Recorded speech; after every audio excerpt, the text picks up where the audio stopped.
På lang sigt skal fjernvarmeproduktionen sammensættes på en helt anden måde end i dag.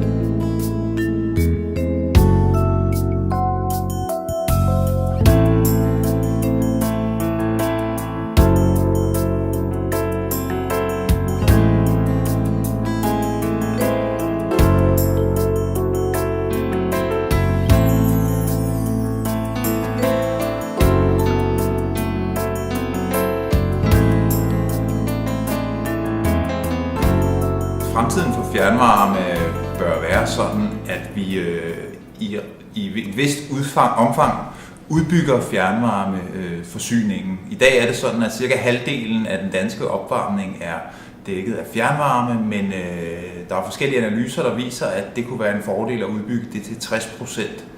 Og det hænger sammen med, at fjernvarme mange steder er en billigere produktionsform, men på den anden side, så taber man måske 20% af varmen i fjernvarmerørene, og der er jo også ret betydelige investeringer forbundet med at lægge fjernvarmerør i jorden.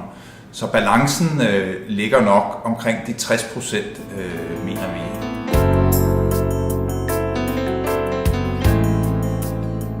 I den tætte by, for eksempel i de store byer i Danmark, kan det være en rigtig stor fordel at have fjernvarme, og i de fjernvarmeområder, hvor der er nogle forbrugere, der stadig bruger oliefyr eller gasfyr, så kan det være en fordel at få dem til at skifte til fjernvarme. Ligesom områder, der ligger tæt på fjernvarmeområder, kan være en god idé at slutte til fjernvarmen. Men kommer man ud på landet, hvor der er spredt og langt imellem husene, eller i boligkvarterer med enfamiliehuse, hvor der også er relativt langt mellem husene, så ser det ikke ud til at kunne betale sig, og så er det en bedre idé at have opvarmningen inde i det individuelle hus.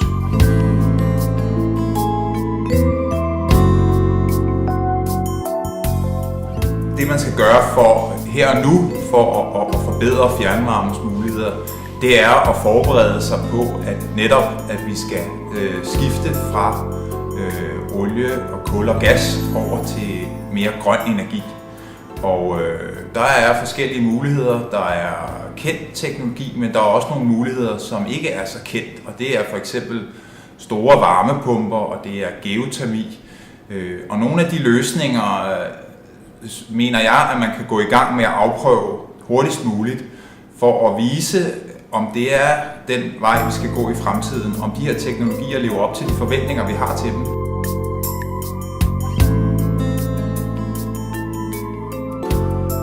Tilskud og afgifter betyder utrolig meget for, hvilken fjernvarmeproduktionsform, der er den mest attraktive, når man i den enkelte by skal vælge, hvad for noget fjernvarmeproduktion man gerne vil have. Afgiftssystemet i Danmark er bygget op, sådan at man har meget høje afgifter på varme, men der er nogle produktionsformer, som ikke har afgifter, og det er biomasse og solvarme, og det betyder, at disse biomasse og solvarme bliver særligt favoriseret af afgifterne. Naturgas har utrolig høje afgifter, og det vil sige, at man vil have lyst til at gå væk fra naturgas over til grøn energi. Og det kan godt være, at det måske er lidt for voldsomt, at man vil gå væk fra naturgassen. Måske kunne det være fornuftigt, at man bevarede naturgassen lidt længere i systemet. Det er jo faktisk først i 2035, at vi skal være helt væk fra fossile brændsler. Så derfor skal man nok tænke over, hvordan man kan få en mere blød overgang fra det fossile system, vi har i dag, over til den grønne system, som vi skal have i 2035.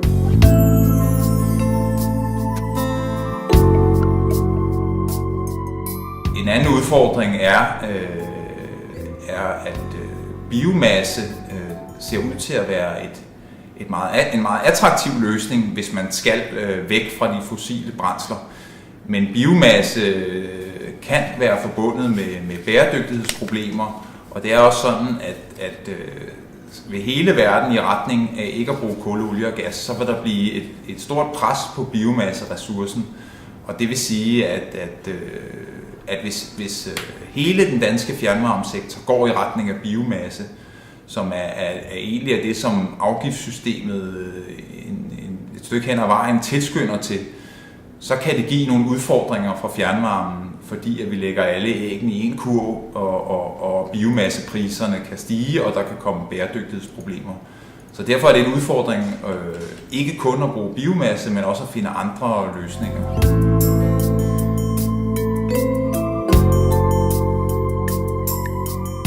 Det er dyrere at lave kraft-varme på affald, fordi det er en helt anden type anlæg, man skal bygge. Det er nogle kedler, der skal kunne tåle meget højere temperaturer og tryk. Og affald indeholder en masse askestoffer, som er korrosive og kan give problemer i kedlerne. Og det vil sige, ved at lave nogle kedler, som ikke skal så højt op i temperatur og tryk, kan man spare nogle penge. Derudover kan man selvfølgelig også spare penge til turbiner og turbineanlæg, som er dyre. Så alt i alt er det relativt billigere at bygge affaldsværker til ren varme end til kraftvarme.